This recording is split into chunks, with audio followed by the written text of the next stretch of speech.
Okay, Assalamualaikum warahmatullahi wabarakatuh.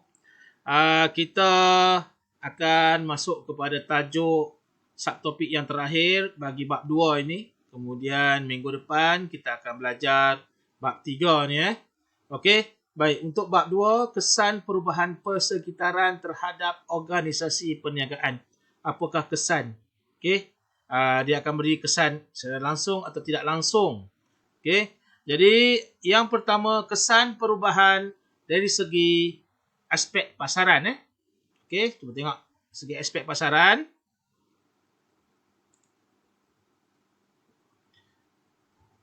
Dia ada 3 sebenarnya.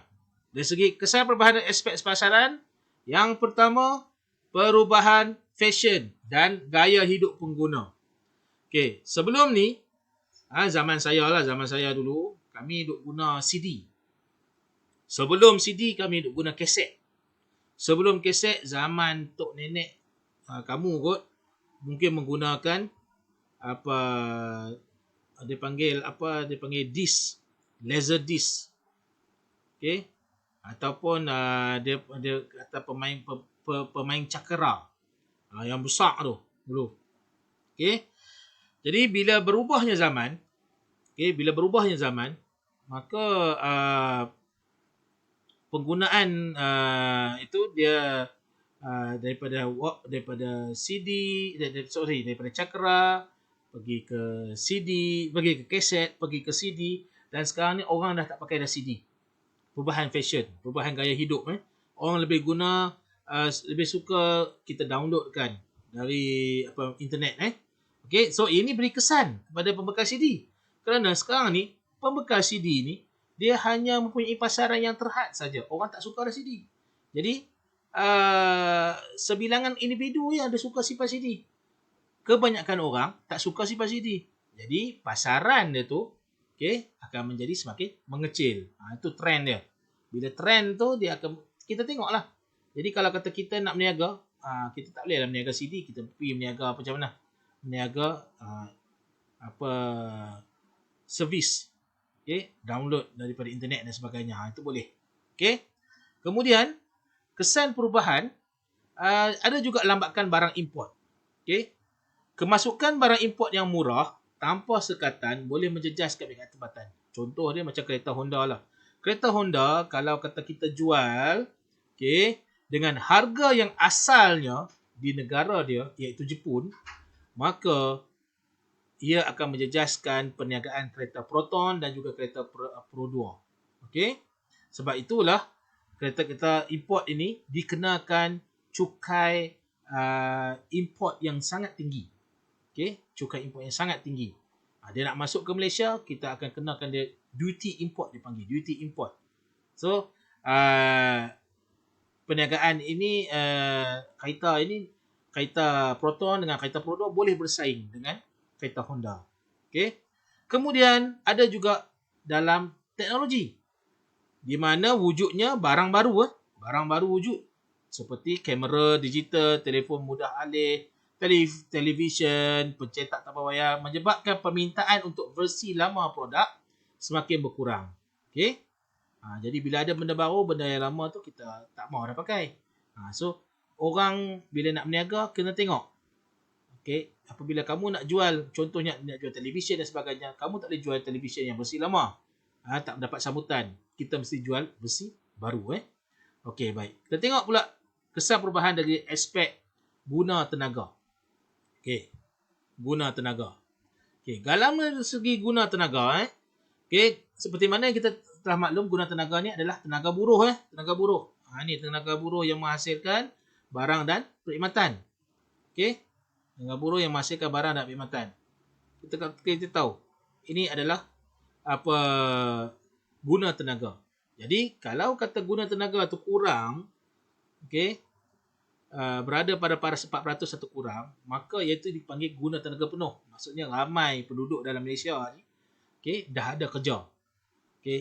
Jadi pekerja memperoleh pendapatan untuk memenuhi keperluan kehendak. Dia ada dapat gaji. Jadi bila dapat gaji, dia akan belilah barang-barang. Contohnya beli barang iPhone ke, dia beli barang kereta ke, okey. Dan ini akan mewujudkan perkembangan dan perniagaan. Sebab apa? Sebab meningkatkan permintaan untuk satu barang tu. Okey. Manakala bagi pihak kerajaan pula, apabila sumber pendapatan itu meningkat, maka cukai yang akan dikenakan atas pendapatan penduduk juga meningkat. Okey.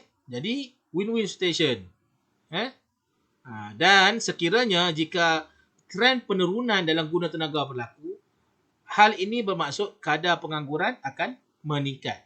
Bila kurangnya tenaga buruh digunakan dalam satu industri, maka kadar pengangguran industri itu akan meningkat. Okey. Baik, dari segi pendapatan pula, pendapatan pendesterian. Ini dia punya definisi dia lah, kamu boleh baca. Tapi senang cerita macam ni lah. Pendapatan boleh guna yang meningkat akan merancangkan pertumbuhan ekonomi. Sebab itulah dalam musim PKP ini, disarankan agar rakyat Malaysia ni dibenarkan untuk mengeluarkan duit, aisinar, dan juga ada juga insentif moratorium yang diberikan oleh bank. Jadi, inisiatif ini akan meningkatkan pendapatan boleh guna rakyat supaya rakyat akan boleh gunakan pendapatan ini untuk membeli barang keperluan dan juga membeli barang kehendak. Apabila rakyat berbelanja, maka ini akan merancangkan pertumbuhan ekonomi. Itu dia sepatutnya kesan dia. Baik. Kita tengok pula dari segi pertumbuhan ekonomi. Pertumbuhan ekonomi, trend pertumbuhan ekonomi yang semakin berkembang akan memberi kesan positif kepada perniagaan. Kerajaan berperanan memperkukuh tahap pertumbuhan ekonomi melalui pelaksanaan dasar tertentu seperti dasar fiskal dan dasar kewangan. Dasar fiskal, dasar kewangan. Yang ni kita dah cerita dah ni, dasar fiskal apa, dasar kewangan apa. Dalam bab 2 tu dalam bab topik sebelum ini.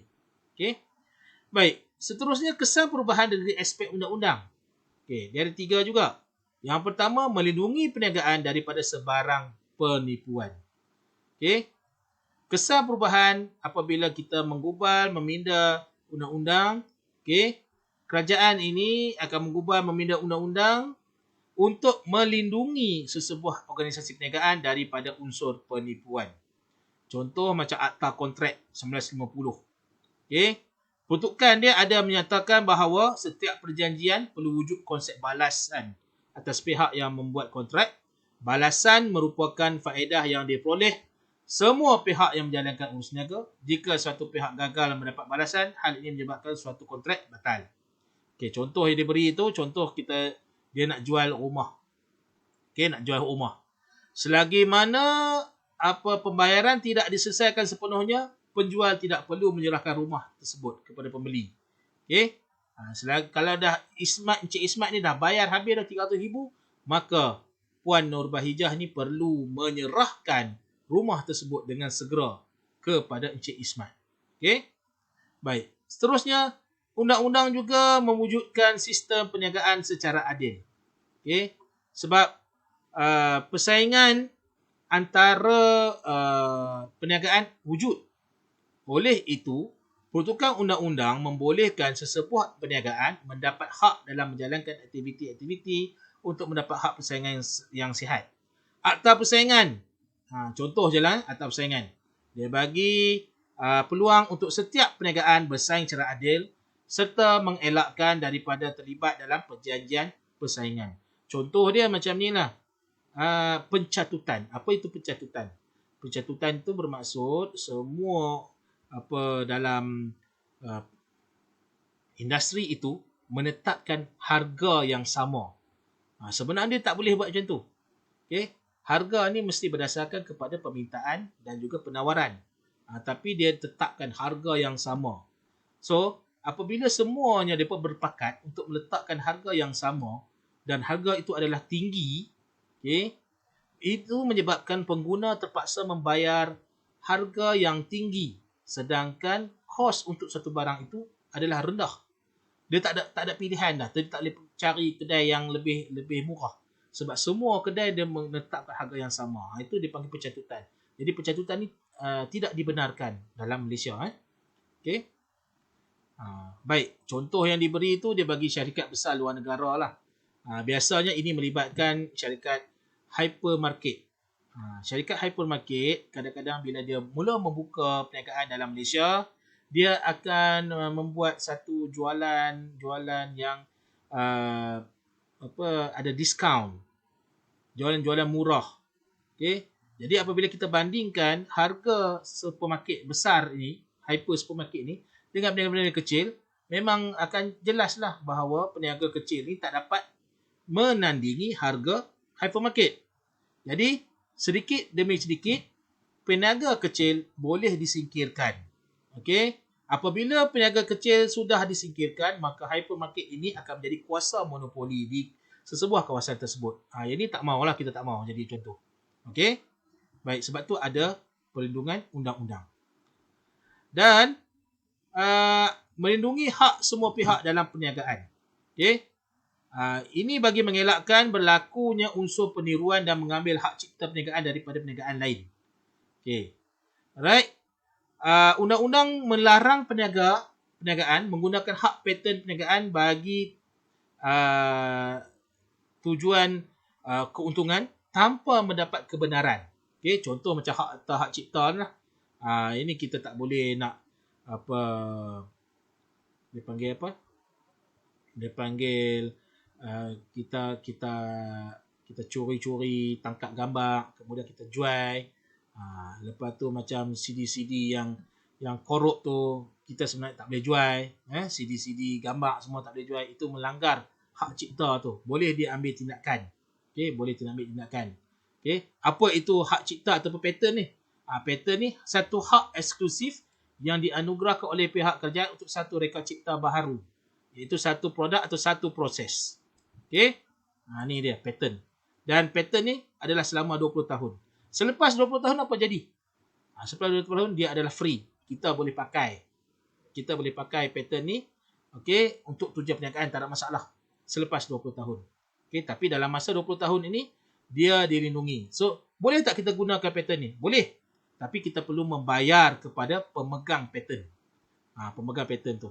Okey? Baik. So, itu saja untuk hari ini. Jadi saya harap kamu dapat melihat video ni. Dan juga kamu dapat membuat sedikit ulang kaji lah. Ulang kaji terhadap topik ini. So, hari ini tiada latihan. Cuma saya nak minta kamu kena hantar latihan yang saya bagi kemarin. Okey, hantar kepada saya secara personal melalui Telegram. Okey, baik. Assalamualaikum warahmatullahi wabarakatuh.